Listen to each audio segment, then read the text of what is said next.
Aloha, coming in hot from a little nook in northwest Arkansas, USA. Martha here with Light Diamond Creative at Light Diamond Creative on Instagram, Facebook, and YouTube.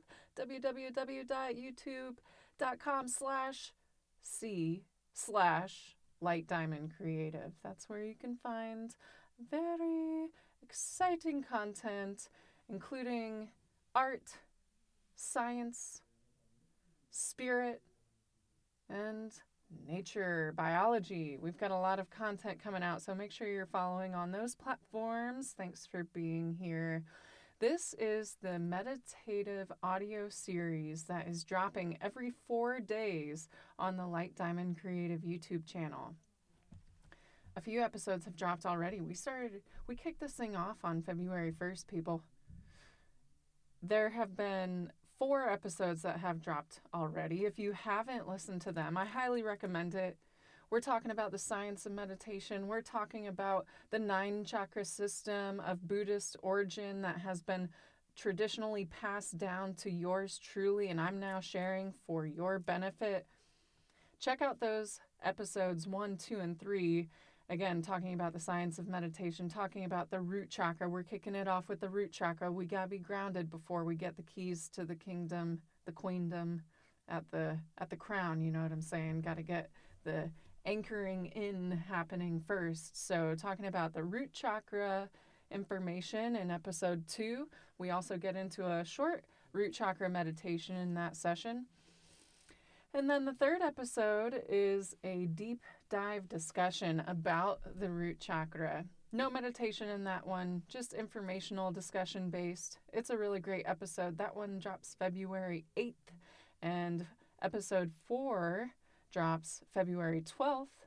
And this is the root chakra meditation with Sanskrit. That is purely a meditation, not informational, aside from the building blocks that make up that traditional Sanskrit practice. So feel free to hop into that. That is a good one. And today we're talking about the Buddhist vows. Yes, you heard it right. The Buddhist vows. And this is just a friendly reminder that Buddhism is not a religion, it is a philosophy. However, it is ultra spiritual, I would say.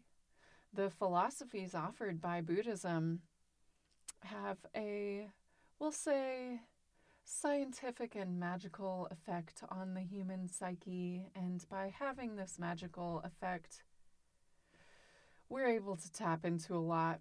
It's something that I can explain, and I will be explaining over the course of this audio series. And most of all, the effects can be found personally by you going through the meditative process yourself. So, hey, that's why we're here. The Buddhist vows.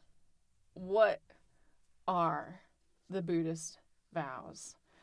When I was gifted this set of meditations that are being illuminated over the course of this audio series, when I was gifted this set of meditations, before any of the meditations were given to me, I was given the Buddhist vows.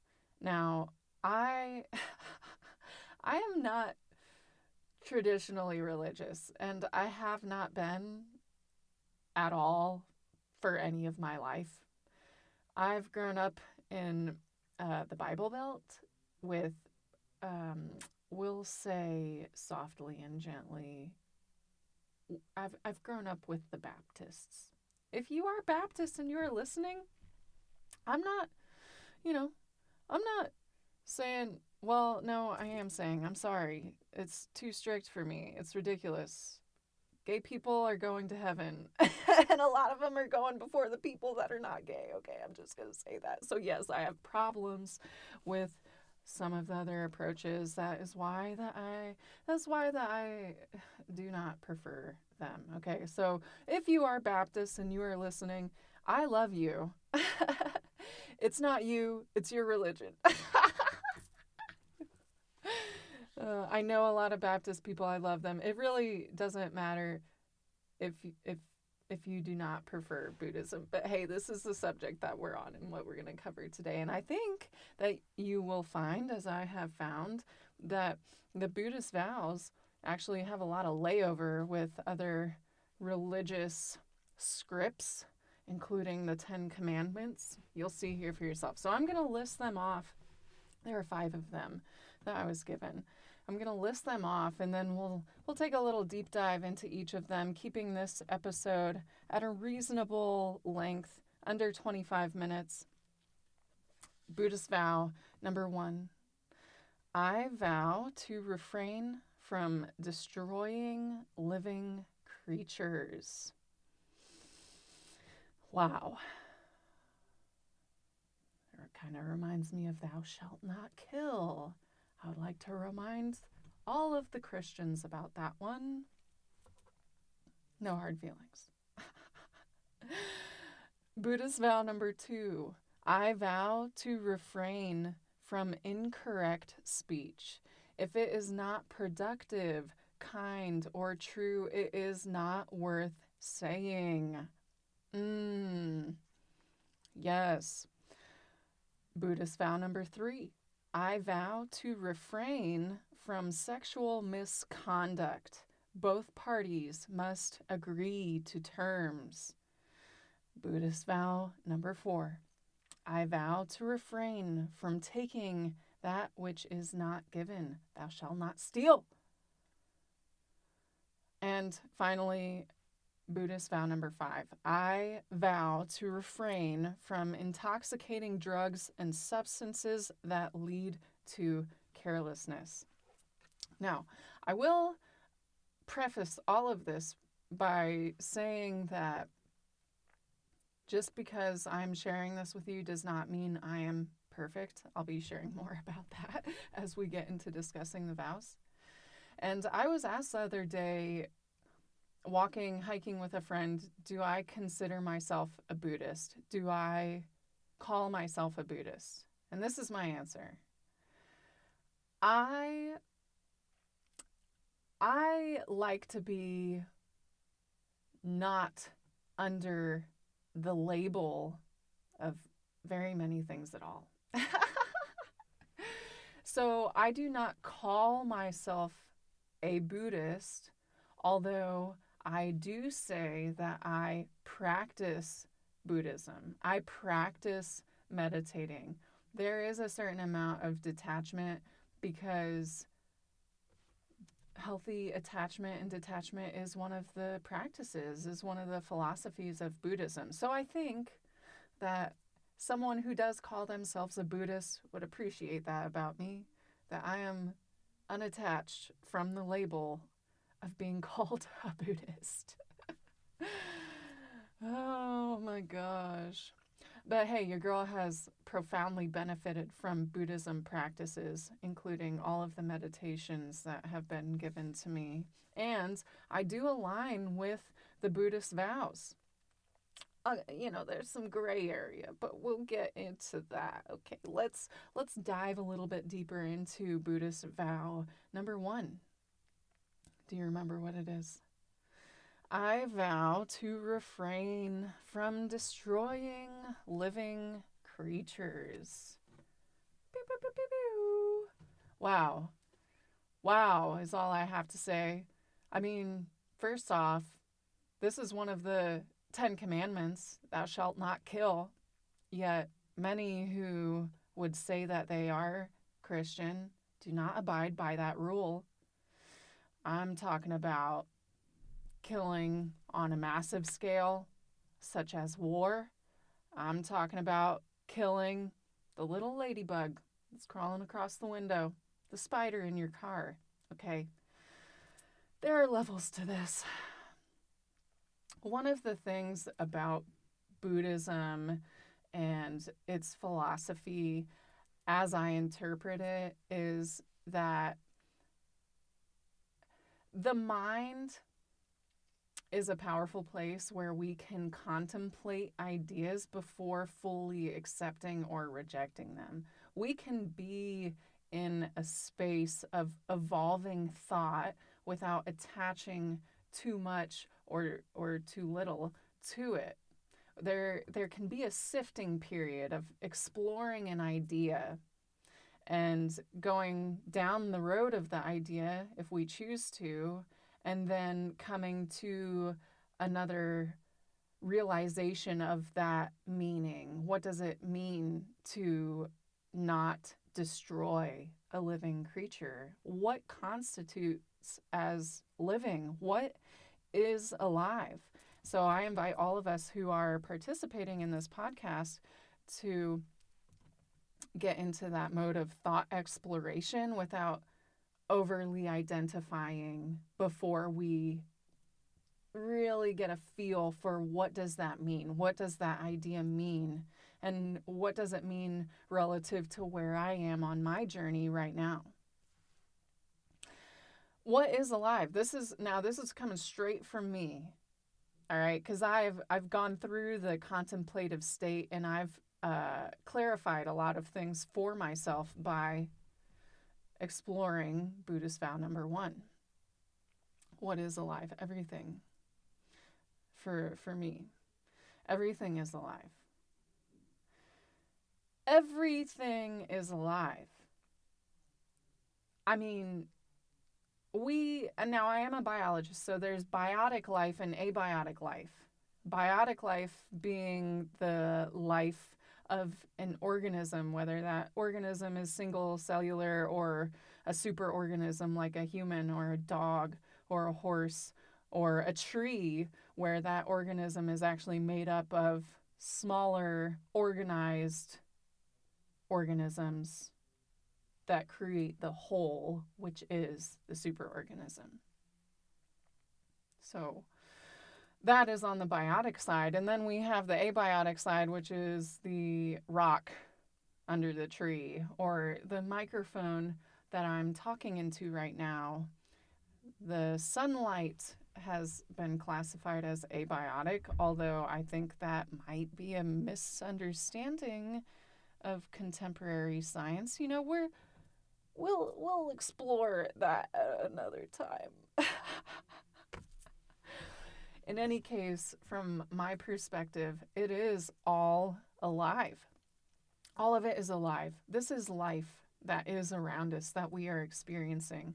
So when Buddhist vow number 1 says, I vow to refrain from destroying living creatures, I'm thinking, I vow to refrain from destroying.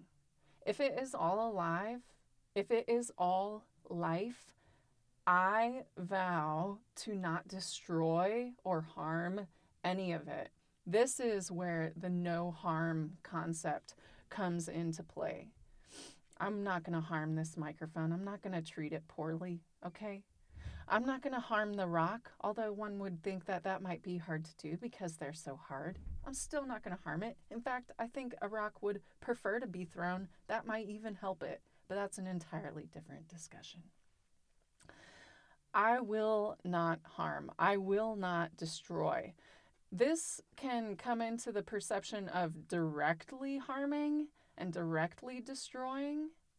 And it can also grow into the exploration of, am I indirectly harming something? Am I indirectly destroying something?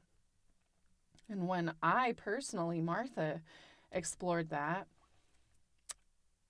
I just got to say, and hey, it's okay if you eat meat. I mean, if you're at peace with that, that's okay. I understand. I am not the vegan plant-based person who's going to yell at you and tell you that you're awful for not abstaining from meat. I do not think that one is awful for not abstaining from meat, although I have experienced the benefits of going plant-based, and it's incredible. When I, on my personal journey, was exploring this Buddhist vow number 1, I came to a point of asking myself, well, I am eating meat. Does that mean that I am indirectly destroying something? Am I harming? Where does this fall on the no harm principle, the no harm philosophy. And for me personally, I know what mass produced meat looks like. I know what those stalls for those animals look like. I know some of what the people are doing in those jobs. And I mean, I believe, and I did before getting into Buddhism, that each of these animals, the trees, the plants, the fungi, they are alive. They have consciousness. They are a point of consciousness. They are an expression of life force energy. And you know what? I'm willing to bet that anyone here listening, whether you accept or reject reincarnation, I'm willing to bet that we have experienced a lifetime as a bug, as a pig, as a cow. You know, at this point in my journey, I'm just willing to bet that, even if you currently reject that thought, that's fine. But each of these animals, all of these plants, all of what is alive is a point of consciousness. So knowing that that singular point of consciousness would be going through what humans would call torture if we were doing it to each other, which unfortunately some of that is happening. I'm not going to get into that right now. If a single point of consciousness is experiencing torture that is due to my indirect consumption of it, then personally I experience being misaligned. My actions are not aligned with my core beliefs. So I had to do some work there, and I decided to begin my plant-based journey by not purchasing mass-produced meat. And it's evolved. It's been, yikes, what year is it? It's been 4 years. Wow, it's been 4 years. June 2019 is when I aligned with not supporting mass-produced meat and not indirectly destroying something, not indirectly harming something and torturing something. When I aligned with that, that was the beginning of the journey becoming plant-based. And it felt really good to become aligned in that way and to really sort that out with myself. And that didn't mean that I gave myself a hard time for eating meat until that point. At any point in time, we can make decisions that feel better for ourselves. And I wasn't going to spend energy on being hard on myself. I don't think personally that that is a way for successfully changing habits. And the inner self-talk, how we treat ourselves and how we change habits, is really important. The being hard on myself, being hard on others, that just doesn't work in my perspective. That is not beneficial. That doesn't create sustaining, lasting change. So just note that. But becoming plant-based, this has been an awesome and amazing process of alignment for me. And that is due to the contemplation about the idea of refraining from destroying living creatures. Now, we'll touch on a couple other ideas, and these are all alignment moments for me. Yours are likely different. This is just a perspective I'm sharing. Plastic. Oh, plastic. How much plastic do I use per day? That's a question I started asking myself. It doesn't directly harm, but it indirectly harms because of the tons and tons of plastic that's dumped into the ocean every year, polluted into the streams, microplastics being consumed by ocean animals. Like, that is indirectly destroying, in my perspective, as a biologist, conservationist, and somebody that is continuously aligning with the idea of the no harm philosophy.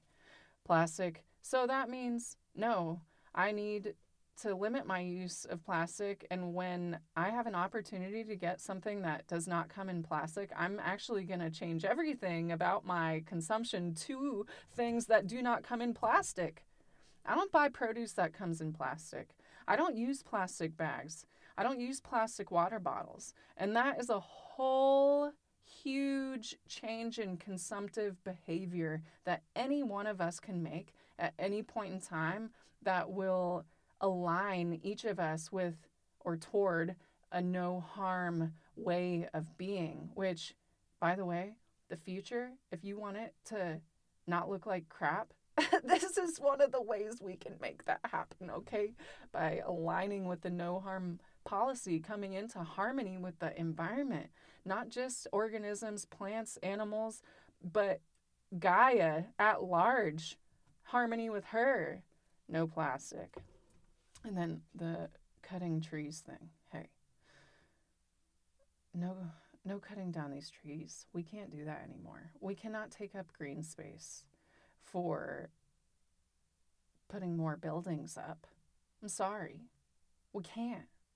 But that is my perspective as somebody who is aligned with the no harm policy. I vow to refrain from destroying living creatures. And that was one of the easier vows for me, growing up as someone who felt a great deal of harmony with nature. I don't kill spiders, I don't kill flies, even if they're annoying, even if they scare me. The next vow, let's dive into. I vow to refrain from incorrect speech. If it's not productive, kind, or true, it's not worth saying. Here, I would like to bring up the concept of cognitive dissonance. This is a psychology term. It is described, cognitive dissonance, as the mental toll of participating in actions that contradict values, beliefs, or knowings.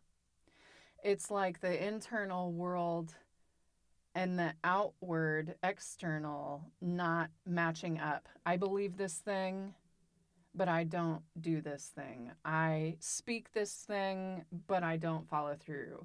That is cognitive dissonance. And when I started coming back from, we'll refer to it as the dark night of my soul, when I started coming back from that, I really tapped into this second vow about speech, correct speech, and I decided to eliminate anything that came up that was not productive, kind, or true.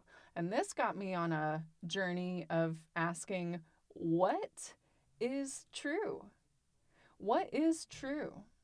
If I only spoke things that are true or productive or kind, then what would come out of my mouth?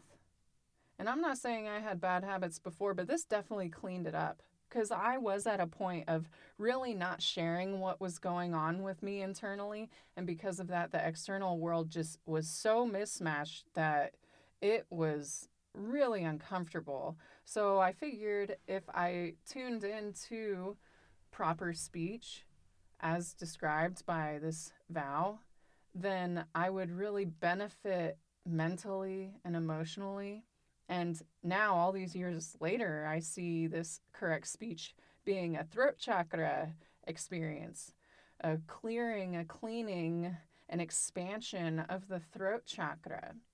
And I'll tell you one thing about the throat chakra just real quick, and that is, if you are talking crap about somebody, if you are sharing drama, spreading lies, your throat chakra not doing so good.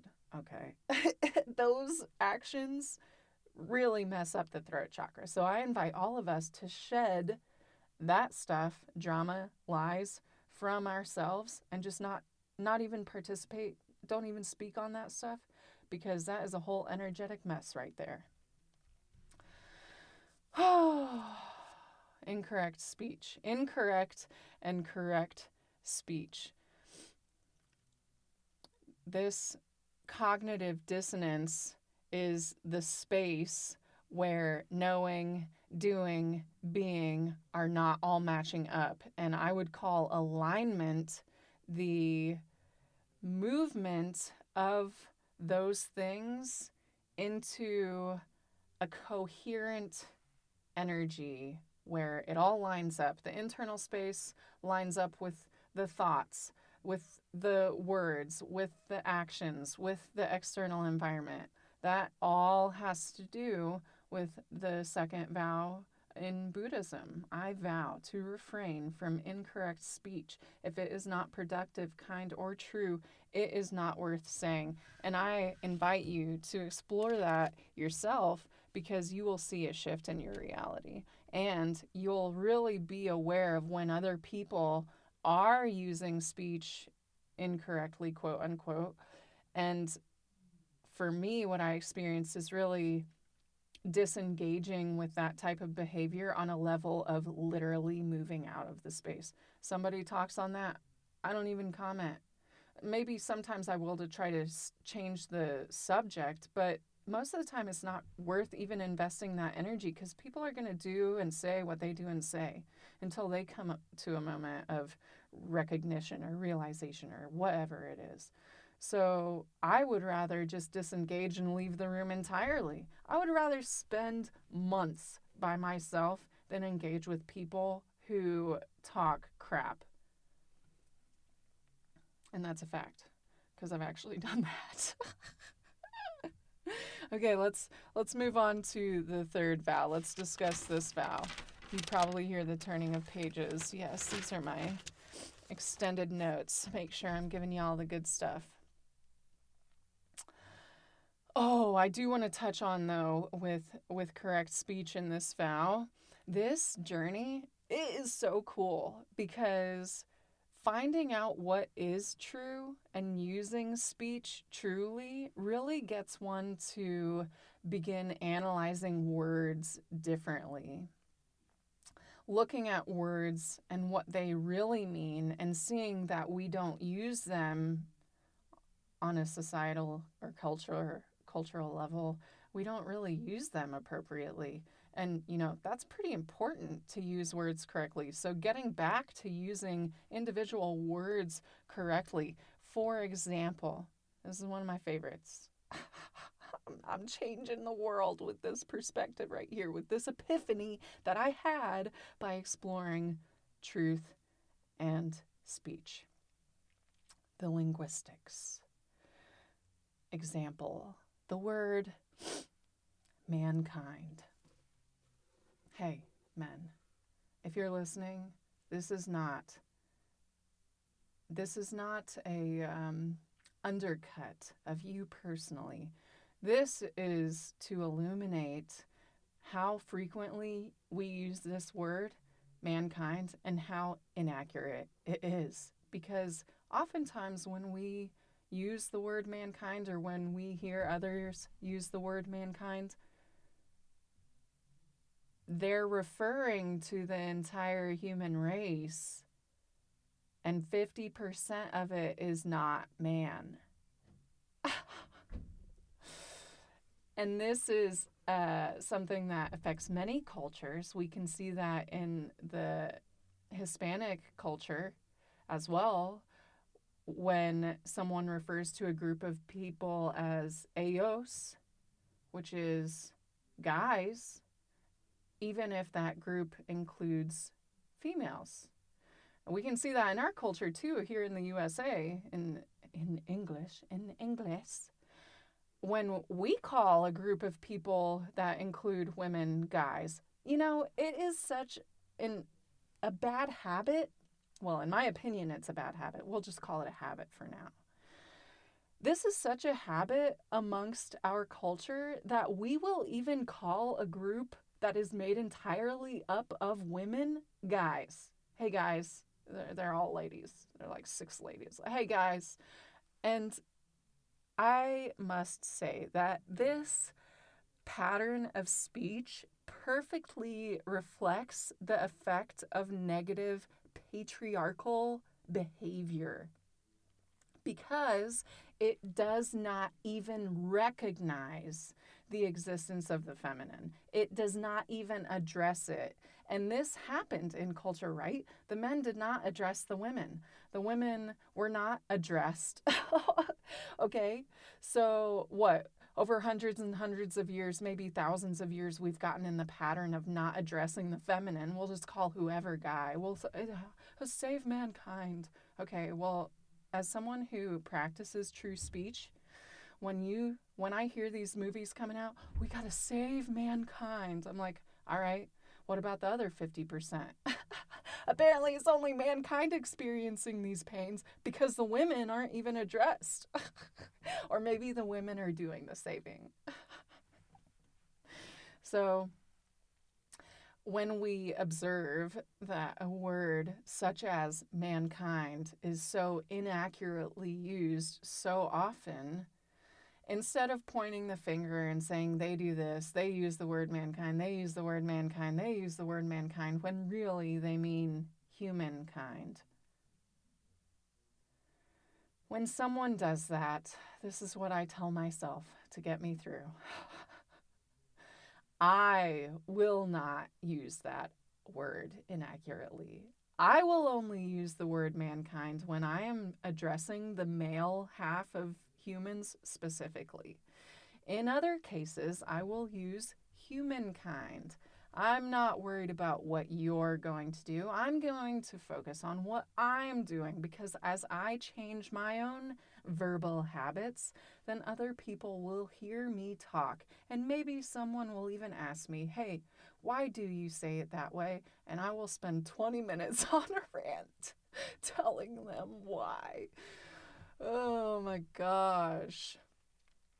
Another example, well, we already went through, you guys. I'm mostly highlighting those because those are some of the greatest inaccuracies that I see right now. And if we're talking about walking into new earth, if we're talking about recognizing all of the pronouns in the LGBTQ, etc. community, what I think would really help us is getting a grip on she, her. Why don't we talk about her? The females, the feminine. Why don't we uplift the feminine? Why don't we give the feminine some attention? Why don't we address the feminine? Why don't we change our way of talking about the feminine? How about that? Because she needs it anyway. The goddess needs it. The feminine needs it to be addressed, to be recognized equally to everyone else. And by changing our patterns in speech about her, then it'll be a lot easier to make the pronoun adjustments for the rest of the minority communities. And I hope if you are a part of that minority community or those minority communities, that you recognize this is no slant on you all at all. I hope you agree with me that let's freaking address she, her. Guys and gals is a great alternative. Instead of saying, hey guys, hey you all, hey you all, hey y'all. That's more southern, but there are alternatives. You could, hey you two, hey you three, hey you four. There are all sorts of alternatives we can explore. It'll be fun. So I invite you to try that out for a change. Next time you catch yourself saying guys when there are ladies in the group, pick an alternative. Hey guys and girls, hey ladies and gentlemen, hey you all, hey you five, hey peeps. All right, let's go ahead and move into the third vow. The third vow. I vow to refrain from sexual misconduct. Both parties must agree to terms. These are my notes on that. Just because somebody is a Buddhist, even a Buddhist monk, does not mean that they are not having sex. For that matter, even somebody who is a priest and is supposed to abstain, that doesn't mean they are. However, the one who's practicing Buddhism truly would have sexual relationships where the communication is clear between parties and all parties are in agreement about what the sexual relationship is before the physical engagement occurs. Emotionally communicating before going into physical sex is a good idea anyways. Hey, what are your expectations? Hey, what do you want? What do you think about engaging sexually in this way? And for that matter, what if I am a person who is exploring polyamory? And I have done that. I'm not ashamed to share that. There's no shame in that. Because you know what? Someone who has practiced polyamory and emotional communication is usually a better communicator and more tuned into the emotions of anyone and everyone they're involved with, because the communication aspect is so important. And the shift from one societal norm to something that is not normal, quote unquote, takes a lot of figuring out. It's a lot of gray area. Got to be able to communicate emotionally. And when it comes to one-on-one relationships, listen, I don't share this space with everybody, but somebody who comes forward to me who wants to engage sexually, first of all, there's a whole process of screening. It's happening energetically from miles away. My guardians are far out watching the entrance of anybody trying to come at me like that. But for me personally, I have to have emotional communication with somebody before we take it to the physical level. I'm just at that point in my life. I'm not trying to connect with in fact, I'm trying to not connect with most people, almost all people. 99.999% of people will not engage with me that way, period. And when a situation comes up where I feel that I want to engage with a person that way, that deserves to be talked about. And two people coming into communication and agreement about where they are or are not is so, so healthy. It's so healthy. So I love this. I love this vow because it encourages communication, and the communication doesn't have to be perfect. And as it's practiced, it gets way easier. Sometimes we just have heart blockages that keep us from wanting to be emotionally intimate, but getting through those blockages is going to improve life in all aspects. So even if it may be uncomfortable, it's worth it for sure. Plus, sexual agreements. What if everybody only engaged this way, where it was only a mutual agreement where people would come into sexual engagement? Goodbye rape. Goodbye molestation. Okay? Hello consent culture. Goodbye human trafficking. I'm just saying. Okay. Buddhist vow number 4. Because, I'm getting excited over here, so we're taking a little longer than I anticipated. Buddhist vow number 4. I vow to refrain from taking that which is not given. This is pretty self-explanatory. No stealing. Also in the 10 Commandments. No stealing. Across the board, what if no one stole? Well, we can ask, why would someone steal? And then we can say, they steal because they don't have enough food to sustain their life. Okay, well, why don't they have enough food to sustain their life?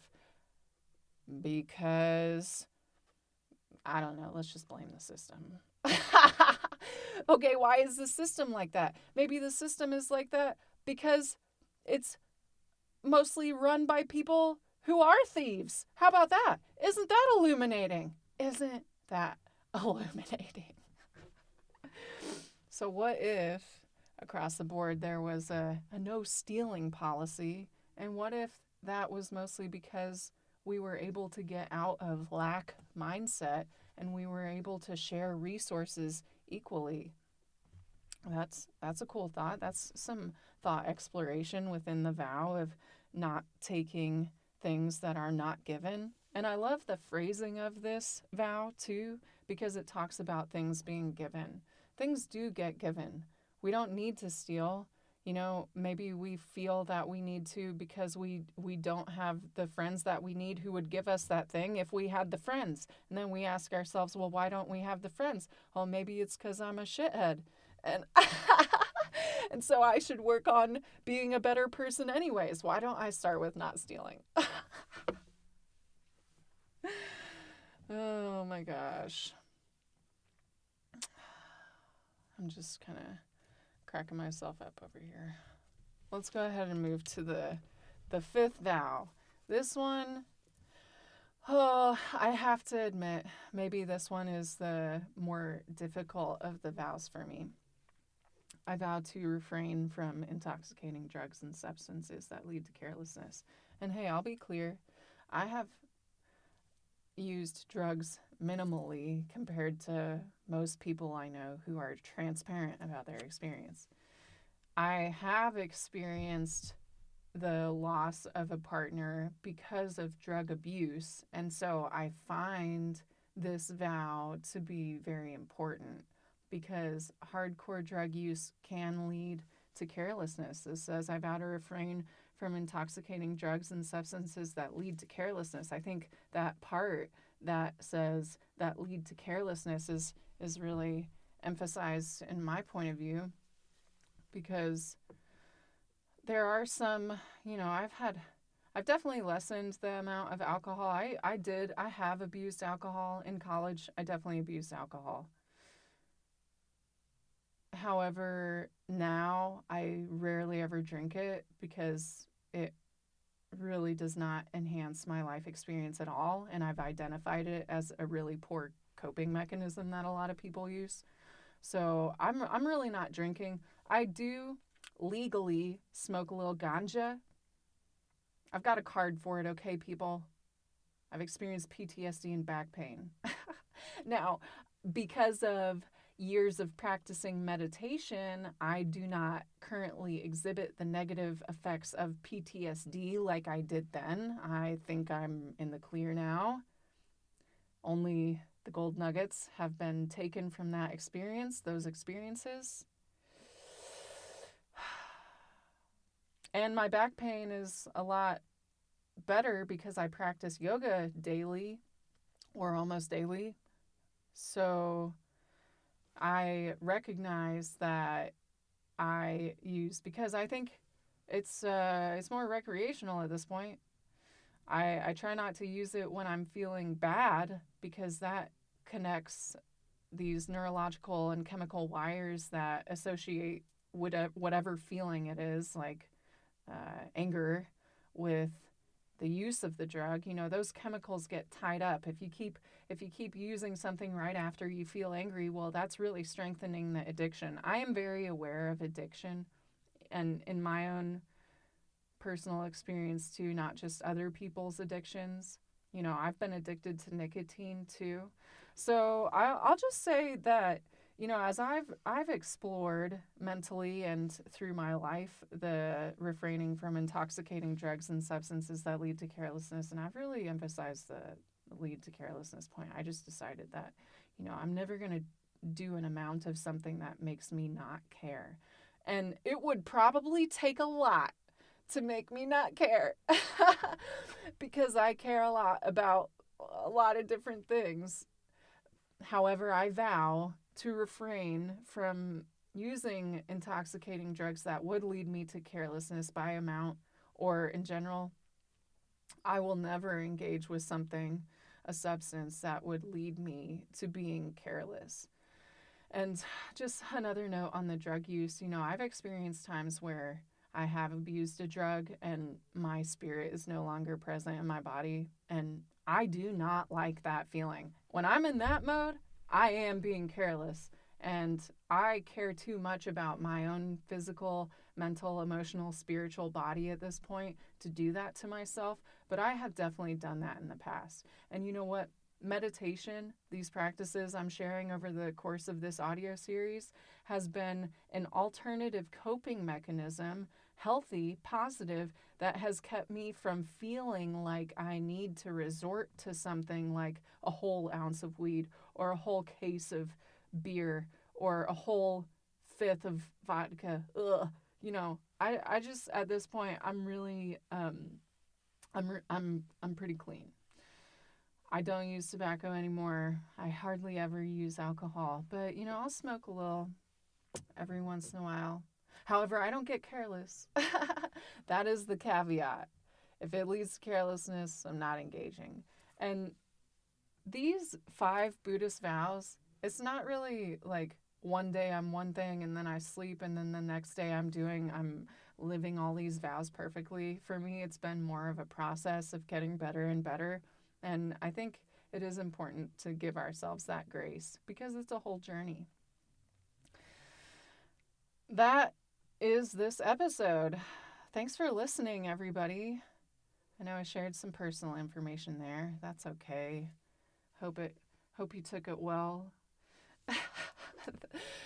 If you would like to continue hearing episodes like this, please subscribe to the YouTube channel Light Diamond Creative. Please follow Light Diamond Creative on Instagram as well. You'll see the logo. It's a diamond. And I appreciate you staying until now. Give it a thumbs up if you would, if you've enjoyed. I hope this served you in some way, and I hope that you take the time to personally explore these concepts because I know that they will profoundly change your life for the better. All right, everybody.